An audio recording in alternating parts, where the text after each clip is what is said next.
So, hey guys, welcome back. Hey, it's Josh Cantwell with Accelerated Real Estate Investor. Thank you so much for being here today. We've got a bunch of new ratings and reviews of the podcast lately. So, for all of you, I want to say thank you. And we've just had tons of people on our webinars that we've been doing. If you haven't registered for one of our live webinars, go to freelandventures.com and jump on our contact us form and our mailing list to be included in some of our training webinars and our investment webinars. I wanted to basically introduce a new guest today on the show. His name is Tony Javier. He is and done over 1,000 real estate deals. His company has been ranked and rated in the Inc. 5000 of fastest growing companies in America. He automates his business through two ways, which I think this is a really cool interview that you're going to like. He automates his business two ways. One, TV ads. So we're going to talk specifically about getting deal flow through TV commercials, and why that's better than radio, why that's better than Facebook ads. So you're going to love that part of the interview. Secondly, Tony also has a niche in gap funding, right? So he's able to insert himself into a lot of deal flow when people are getting maybe a hard money loan or a private money loan for a residential deal. And he brings in that last 20% or 30% that somebody needs for the down payment and for the closing costs, the soft costs. And Tony has a unique program that I'm not aware of other people doing, where he will gap fund that shortfall, that 20 to 30% that people need for their flips. Tony's also considering doing this on commercial deals for apartments. So those of you that are doing commercial and following the podcast for commercial, I think you'll love to hear that. And so I'm excited to have this interview. Tony also spends a lot of time on the interview talking about the mastermind and how much importance mastermind has had in his business, the gap funding and the TV commercial programs. And I think you're going to love the way he automates his business using these two specific niches. So enjoy the interview on Accelerated Real Estate Investor with me and Tony Javier. Here we go. Welcome to the Accelerated Investor Podcast with Josh Cantwell. If you're looking to retire early with forever passive income, you're in the right place. This podcast is the go-to destination for real estate investors, both active and passive, and multifamily apartment investors, both new, intermediate, and advanced. Now, sit back, listen, learn, and accelerate your business, your life, and your investing with the Accelerated Investor Podcast.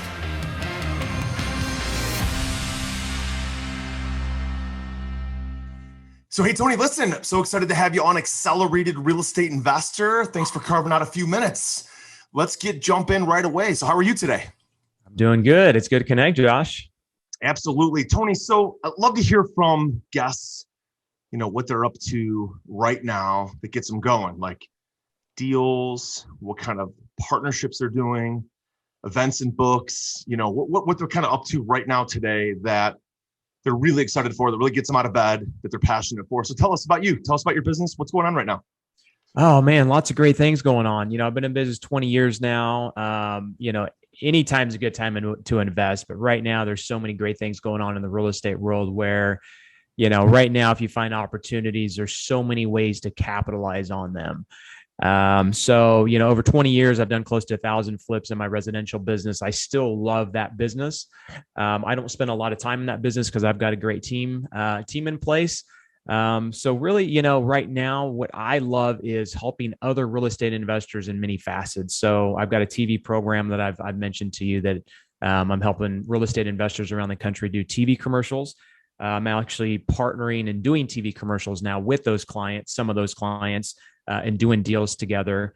And I think the biggest thing I like right now is that I found an opportunity to help other real estate investors by funding their deals that normally they wouldn't been able to have fund. So the way it came about is a couple of years ago, I had a hard money lender come to me and say, hey, I've got guys that can find really good deals. They can get approved for these loans because they're good properties. They just don't have the money to do these deals. And so he put together this program. He did a couple deals himself, and he came to me and he said, hey, I'm running out of money. Can you help fund some of these deals for my real estate investors? So I did that for a couple of years. I just on the side, he would send me deals. I'd fund down payments for real estate investors. I got good returns. They got good returns. It did really well. And then finally last year, I said, you know what? I really think I need to get this out to other real estate investors and figure out how to help them fund more deals. Because as you know, like cash is king, right? And a lot of investors, don't have a lot of cash to do a lot of deals. They may be able to do one themselves. They may be able to do two, but to be able to scale a real business and have the capital to do many different projects at a time is really tough. So that's really what I love right now, is that I'm starting to scale that part up where I'm helping other real estate investors fund deals by bringing in down payments so they can cover their closing costs and down payments. And then we're also bringing we're now figuring out how to bring first mortgage lending into that mix as well. So that's what I love right now about what we're doing in our business. Nice, Tony. So let's peel back the onion a little bit. You've done 1,000 deals. You have obviously created a niche here. We ran a private equity fund for a long time. We did first mortgage lending for private money and hard money loans, resi and commercial. And absolutely what you just said is accurate in that, a lot of people they maybe find 10 good deals, but they can only fund 2 of them. We didn't want to approve people for more than a few loans at a time because they didn't have the equity to, put the downstroke and some money up for the rehab draw to start the rehab process and then get reimbursed. So give me an example. Let's say somebody finds a property they can buy for 150 grand. It needs $40,000 of improvements. They're into it for 190-ish plus soft costs, maybe 200. And the deal's going to flip and sell for, let's say, north of 250, maybe 260, 280, something like that. So they're all in for roughly 70%. And the down payment might be 20% of the deal. So if you're all in for 200, it might be roughly 40,000. Could be structured a couple different ways. Could be 20% of the purchase price plus the soft cost. Either way, it's probably around $30,000 to $40,000 down to get the deal started and get closing costs funded. How does it work? Give me under that example. How would you come in? What would you charge? How can people work with you? No, that's a great example because those numbers are pretty similar to what we deal with. So typically a hard money lender is going to require anywhere from 10 to 30% down. It's usually 20%. So 20% is spot on. So on a $150,000 purchase, they're going to need $30,000 down. Sometimes the hard money lender will allow them to borrow 100% of the renovation, sometimes 90. But any which way on a deal like that, it's typically around $50,000, $55,000, maybe $60,000 that's needed between down payment, closing cost, and if the lender requires reserves, right? So what we'll do is we'll bring that $60,000 as a second position. It's very risky for us because if it defaults, then the first position has first rights. And then whatever's left over, we may potentially get, right? So we are taking a very high risk position. So the terms are going to be higher than what you would on the first position. We take a second position and we fund that deal so that the investor typically has very little, if any money in that deal. Got it. So that allows them to do more deals. There's just a lot of different benefits to it. And, I've been doing this for a long time. So I have a lot of newer investors that will take advantage of our program. And, coaching isn't a part of it, but I have so many students that'll come to me and be like, hey, I had a contractor issue. I had, whatever kind of issue. So I offer my consulting to them like, hey, let's jump on the phone. I want to help you get through this deal. Not only just because I want to get paid, but I've been through these growing pains throughout the years, and I really like that side of it as well. Not only helping other investors do these deals, but also trying to figure out how to help them do them more efficiently. And people have brought me deals, and I'm like, I don't say don't do this deal, but I'm like, I wouldn't do this deal. You know what I'm saying? So like, there's other things outside of just the lending that we provide with that. And, just mentoring people through the deal flow and trying to run numbers correctly and just run the projects more efficiently is what we love to do as well. How do you guys get paid? Like, you guys charge what kind of interest rates, profits? You guys charge an equity share of the deal? How does that work for you guys?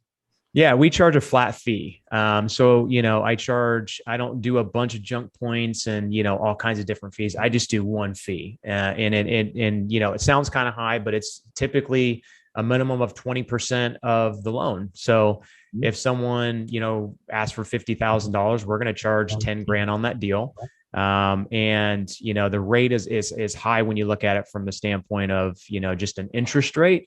But it is a smaller part of the deal. And you got to realize the risk we're taking in that. I mean, if someone doesn't do any renovations to the property or gets halfway through and quits, like, we're not getting that money back. Whereas the first position lender is probably going to get, if they're not made whole, they're going to get probably a good portion of their money back, even on a deal that goes bad. So we take a riskier position. We get higher returns for it. And that also allows us to get higher returns for our investors as well, because I only have so much money to do those deals. I've proven it out with all the projects we have done. We've really only had 2 projects that have gone quote unquote bad. One, we actually got our money back and then some, because we rehabbed the project and put it on the market.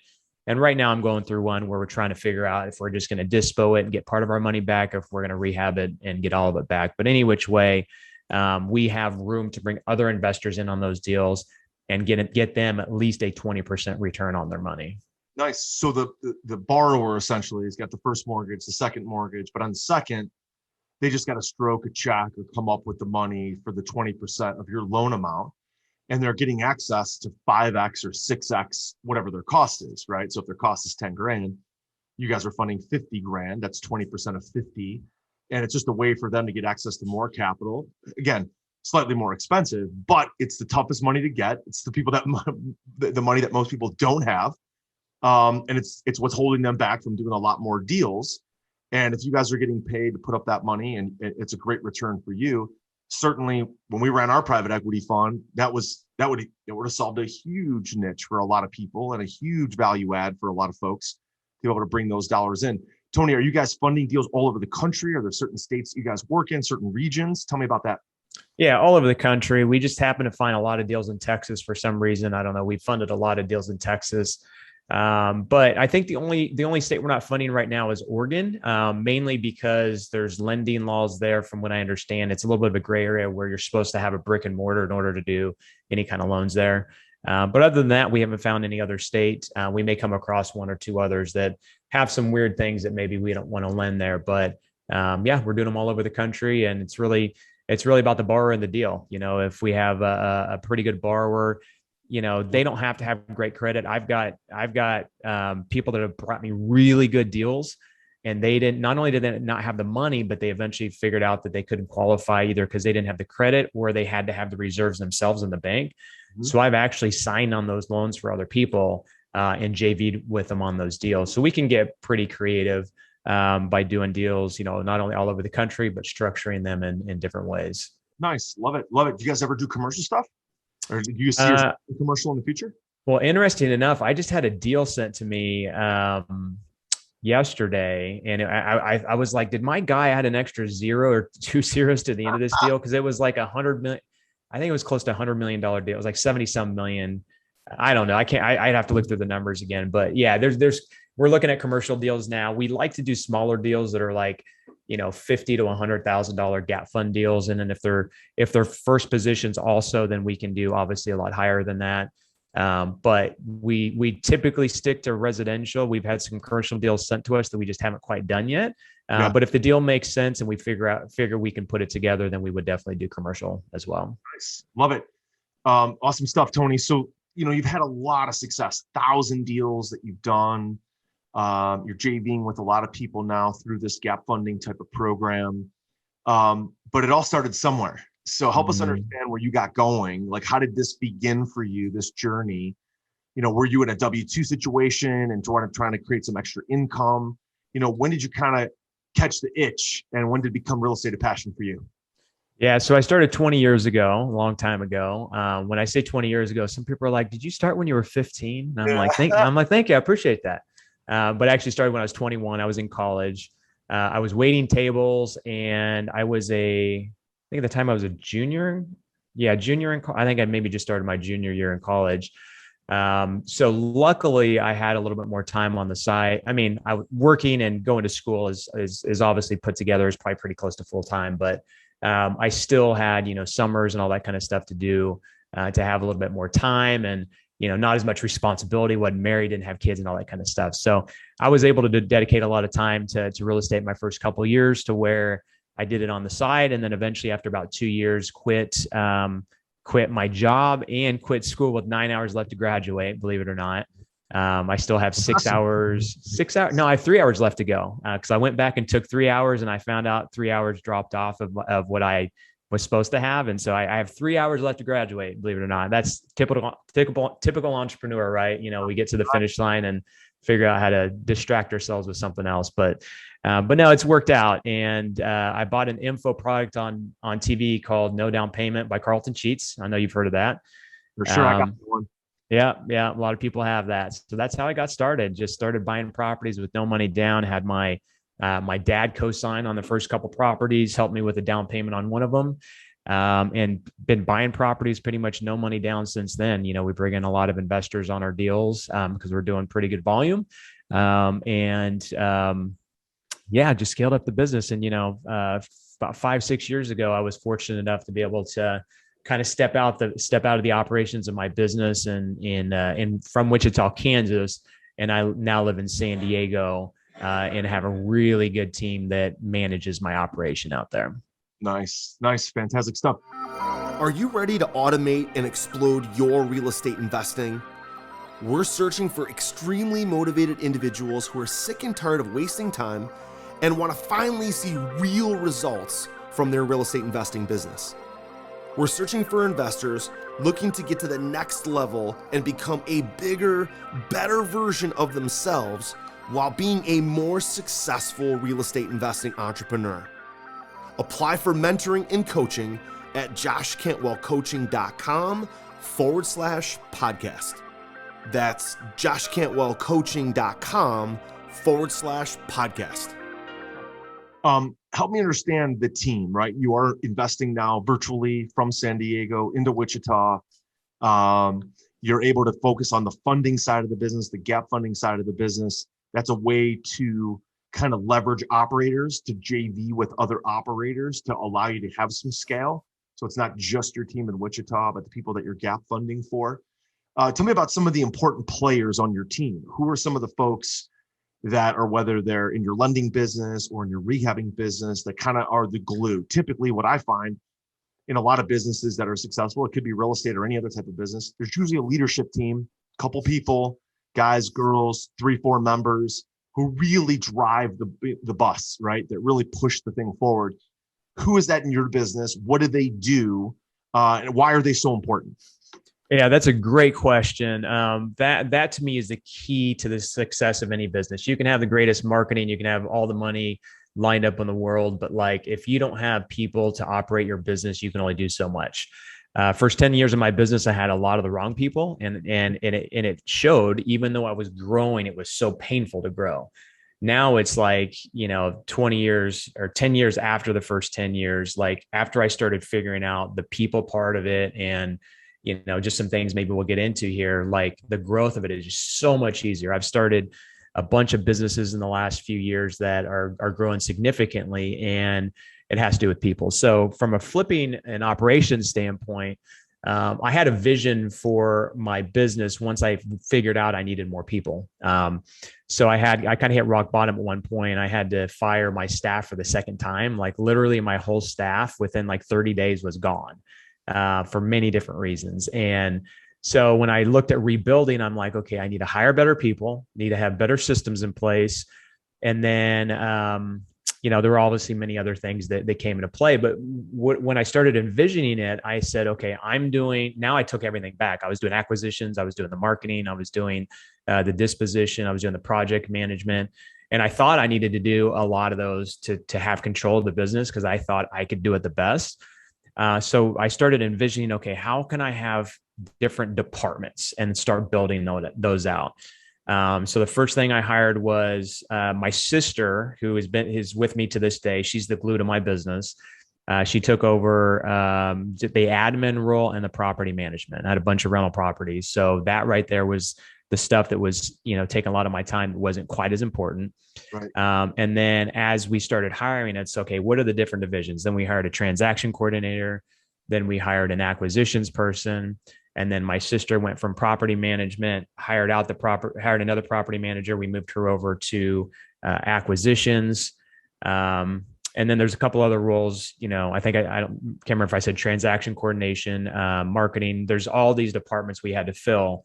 But what it comes down to it is that like key integrator is the one that really is going to get things like organized and systemized. So visionary and integrator, visionary is the one that sees it, and integrator is the one that can actually push the buttons and organize everything and really get it into motion. And so my sister was my first true integrator, where if I gave her something, I knew it was going to be done, and I could just throw as many things at her as I possibly could, and she could get it done.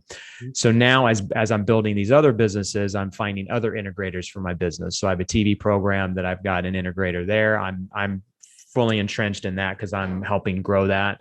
And then the gap funding, same thing. I've got an integrator that, takes the deals, they underwrite them, they send them to me on a platter and say, hey, I want to approve this deal. And then on co-working space, I've got, integrators in that business. So what it comes down to is getting really good people in place and finding that one person, at least in each business, that you can have them help organize whatever it is in that business that needs to be organized. So when you start scaling it, you start hiring, it's way more put together, as opposed to before I was just throwing stuff against the wall and not having that one really good key person to be the glue of everything. Nice. Love it. Tony, looking back now with all the success that you've had and the JV deals that you're doing, how you got your, like most of us, very kind of meager, very modest start doing deals. What kind of advice would you give your younger former self? Like when you think back about the last 20 years of what you did right, what you did wrong, we often learn the most from the mistakes that we made. The wins are great, but you learn by losing, and you learn by screwing things up. You learn the most that way. What have you learned along the way? What kind of advice would you give our audience and your younger former self about what you did right and wrong? And what kind of things would you encourage people to do to really scale up faster than you or I ever have? Yeah, that's a great question, Josh. I get that question quite a bit. 20 years, you know this. I mean, you go through so many painful things through entrepreneurship, right? So if I could go back, and tell myself 20 years ago, like, hey, you need to do these things, man, it would be such a game changer. Right. I would say when I think of that question, there's probably two main things that come to mind. Now I'm a residential real estate investor by heart. So for me, TV commercials are a no-brainer. So if anybody's getting into residential real estate, people think it's really expensive and really hard to get into and all that kind of stuff. But we have a really good program where we help not only experienced investors, but new investors get on TV and help them scale up their business very fast and very quickly. So I wish I would have found TV sooner. I found it 11 years in the business. So I started 9 years ago. So that's one thing is, if you can afford it, it's not as expensive as you think, but doing TV commercials, man, just help with so much branding and credibility and getting leads right away. It's a really good marketing method that not many people are doing. So that's one thing. And then from just the business standpoint, it's surrounding yourself with people that are doing what you want to do and where you want to be. So I'm sure you run or are a part of mastermind groups, Josh, like just being around other like-minded people that are doing great things, seeing people do things around the country differently than you that you can implement in your business, being able to ask people like, hey, I'm having these challenges, and then being able to give their experience, seeing people doing, the first mastermind I went to, I was doing a little over 50 deals a year. And I was seeing guys doing like 300 deals a year. And I'm like, I didn't even know people were doing 300 deals a year. And then all of a sudden, like my deal flow started going up quite a bit. So that could be in the form of coaches, mentors, and mastermind groups, right? So just like leaning on other people and figuring out how to get to that next step faster, as opposed to, again, I compare the first 10 years of my business to the second 10 years. The first 10 years was me putting my head down, trying to figure things out myself and not asking for help. This last 10 years have been, if I have a struggle, I've got someone that I can call. I've got a coach I can call. I can get into a mastermind group and see what they're doing and figure out how I can take those things into my business and make them bigger and better. So just those two things alone is, finding something that you can scale your business faster and quicker with. For me, it would be TV. And then just having a network of people that you can call on, meet with on a regular basis to either pick their brain, get motivation and inspiration, or just have as just a group you can lean on for whatever it is that you need. Nice. I love it. That's fantastic advice, Tony. Let's wrap up with what we call our final 5. Are you ready for these? Yeah, let's do it. All right, cool. So I'm going to change, just kind of swing this around a little bit because I think I know some of the answers based on what we've already discussed. So I'm going to ask you in a slightly different order. So my first question is for you. What do you think? You just mentioned mastermind. What do you think is maybe the number one piece of advice or lesson that you learned from actually being in a mastermind? Was there one thing or a moment that you were at a mastermind, you were sitting in it, you're like, oh my God, that was unbelievable. What's the best piece of advice you've ever gotten specifically from a mastermind? Well, I think I don't want to call this advice. I want to call this just like eye-opening. So, first 10 years of my business, again, I just stuck my head down. And the reason I didn't ask for help is I thought, because I can't figure these things out, I'm not a good business owner. And if I asked someone else, I'd look weak and I would look stupid, like I should have this figured out.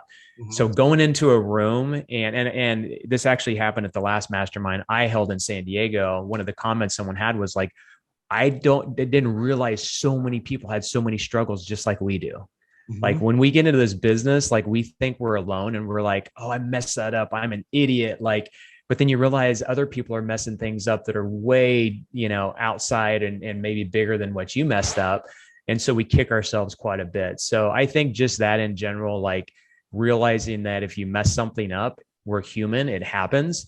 And what you'll realize is if you look at some of the biggest companies out there, almost all of them were this close to failing. If you look at Starbucks, if you look at, I think it's Zappos, I mean, all these companies that they've written books on, like literally they were this close to going bankrupt almost every single time. And there's something that they did that turned it around and they figured it out and became these, $100 million to billion dollar companies. So just realize if you make a mistake, it's not the end of the world. And I've almost gone out of business several times. Like I've almost quit and been like, I want to give up because, it was so painful. But when it kind of came down to it, looking back, I'm like, those weren't that big of a deal. Like you can figure things out. Yeah, love it. Tony, you mentioned mastermind. You've also mentioned mentors and coaches. Who's been the mentor that's had the biggest impact in your life and why? Yeah. So, after the first 10 years in business, like I needed to make a change, and I came across Than Merrill, Fortune Builders, right? A lot of you guys know who he is. And that's when he first started his mastery program. So, he was the first one that I heard that was not looking at properties, not managing projects. Like he had a real estate investing company that he wasn't in the everyday operations of the business. And when I first heard that, I'm like, there's no way that could happen. Like, there's no way he's not looking at properties. There's no way he's not meeting with sellers. Like, how can he find people that can do it as good as him? Right. So that was the first coaching program that I bought into that gave me that vision of like, you can create a business that doesn't need you. And within I think it was about 4 years after I bought into that program, I was completely out of my business, where all I had to do was approve deals we were buying, approve deals we were selling, approve budgets, and 95% of the operation was done without me. So that was my first jump into coaching or mentorship that has really paid off. Nice. Love it. In my newest real estate investing book, The Flip System, you'll learn the proven secrets and strategies that I've used to be a successful real estate investor. You'll also hear the story of my journey from quitting my job to doing over 2,000 units of apartments. The Flip System is now available for a limited time, and you can grab your free copy at getflipsystem.com/podcast. You'll learn the same proven principles and secrets and investing strategies that I used to quit my job and pursue a life of financial freedom. In this book, I'm sharing exactly how I was able to personally close over 750 profitable real estate deals, make over 400 private lender loans, raise over $30 million, and acquire over 2,000 units of cash flowing apartments. Get my newest book now for free at getflipsystem.com/podcast. That's getflipsystem.com/podcast.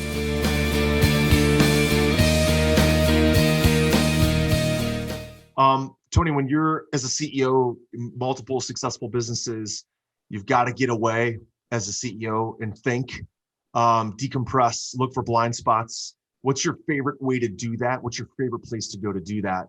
To get away, to think, to identify what are the good, what are the bad, what's the ugly about my business, and how do I fix it? Yeah. So people laugh at me when I say this, but I love pickleball. I don't know Okay. I don't know if you Now ever you're played pickleball. yeah. Yeah, it's addicting. I got turned on to it a couple of years ago. And honestly, like if there's a 3 hour period in my day where I don't have anything, or I say when I don't have anything scheduled, I always have emails and text messages and things I can get into.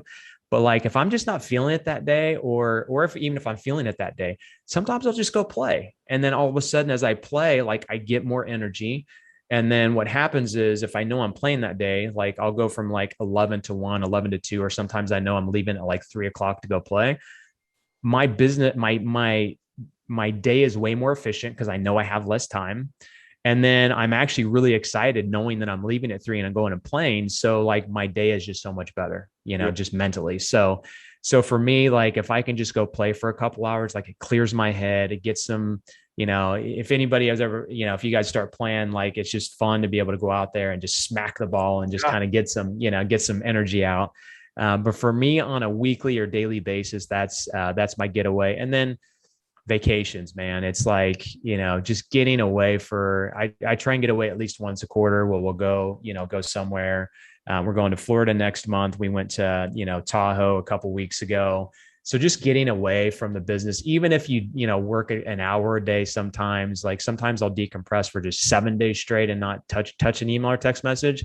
But for me, that's kind of hard because I've got so many things going where I'll just go in for an hour a day, check some emails, send some messages, that kind of thing. But just getting away from the everyday, whether it's something on a daily basis or weekly basis, like pickleball or going on vacation, and just getting out of the everyday norm is something that helps me reset. I love it.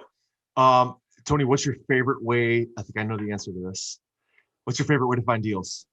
Yep, you got it. TV. TV. Yeah. So real quick on this. So I started TV 9 years ago, and to this day, people are like, even the most experienced real estate investors are like, I have not heard anybody talk about doing TV for motivated sellers. And so last year I had someone convince me to put together a program showing real estate investors how to do TV, because we've had tremendous success on TV.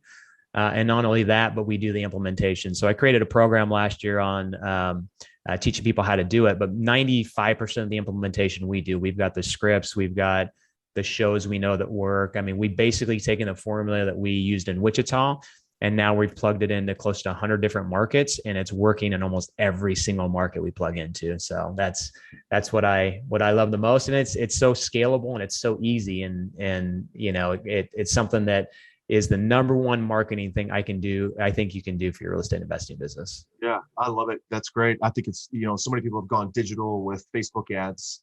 I think it's great to zig when they zag. If they're going to Facebook ads and you're going back to TV, I think it's a great move. And I've got some students of mine and some friends of mine that do it, love it, and they really subscribe to it. So, and last question for you, Tony, is what's your favorite way to find money? And let me add one more thing. When you answer this, find money for your deals, find money to lend, right, out in especially with your gap funding.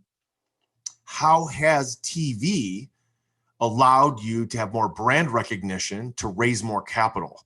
So what's your favorite way to raise money, to get money for your deals and for your fund and for your lending? But add on, how has TV impacted that credibility to raise more money?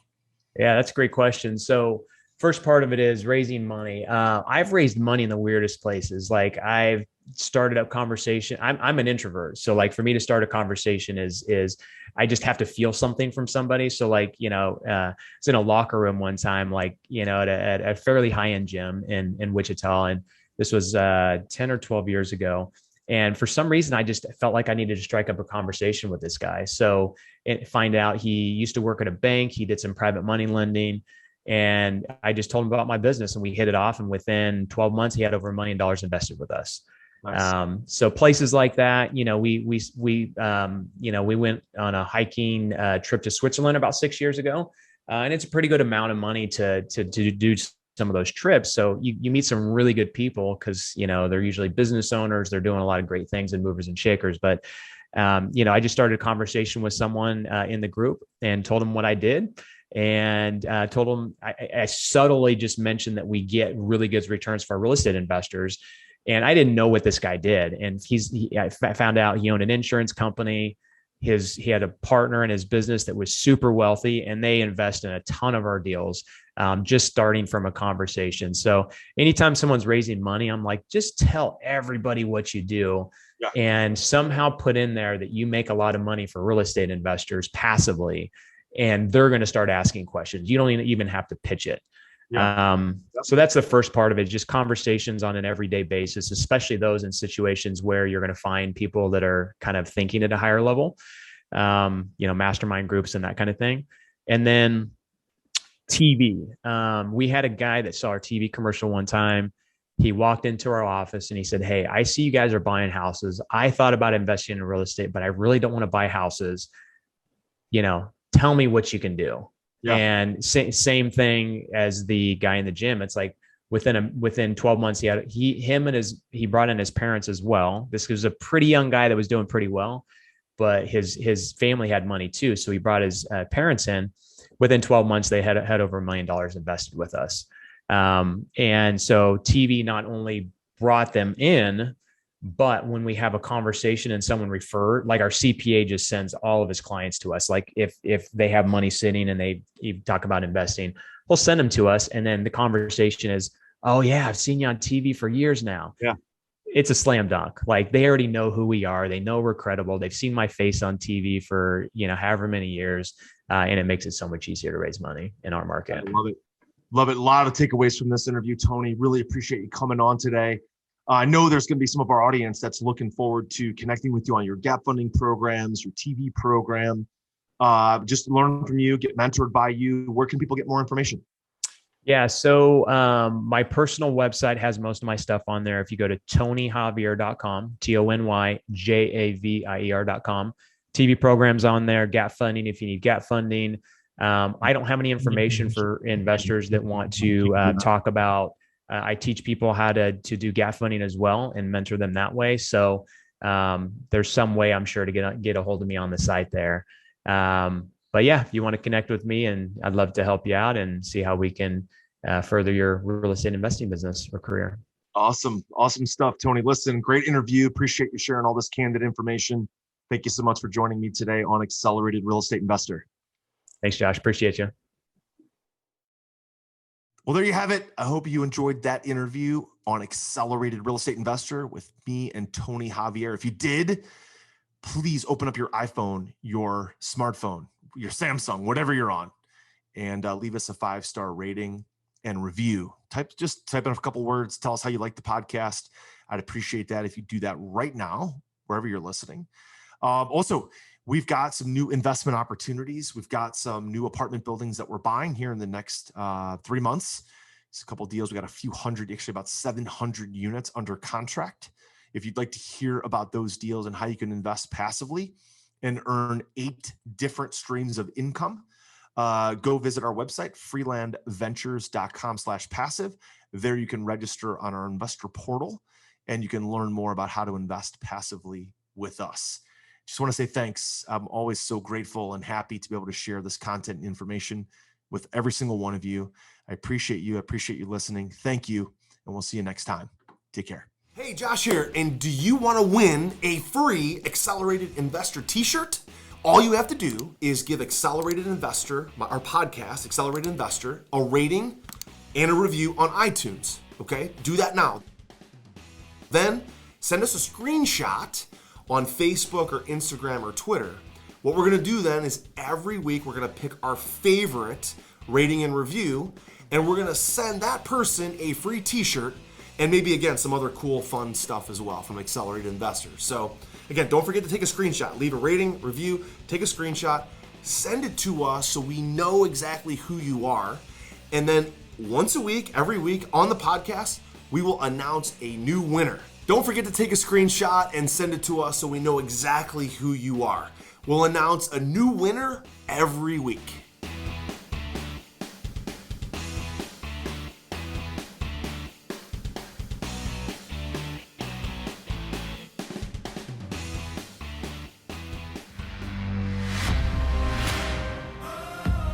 You were just listening to the Accelerated Investor Podcast with Josh Cantwell. If you enjoyed this episode and learned something new, help us build the AI community by leaving a review and 5-star rating on our iTunes podcast channel. Also, don't forget to subscribe so you never miss another episode. To see passive investing opportunities, visit freelandventures.com/passive. To start your journey toward the lifestyle you've always dreamed of with multifamily apartments, apply for one-on-one coaching with Josh at www.joshcantwellcoaching.com.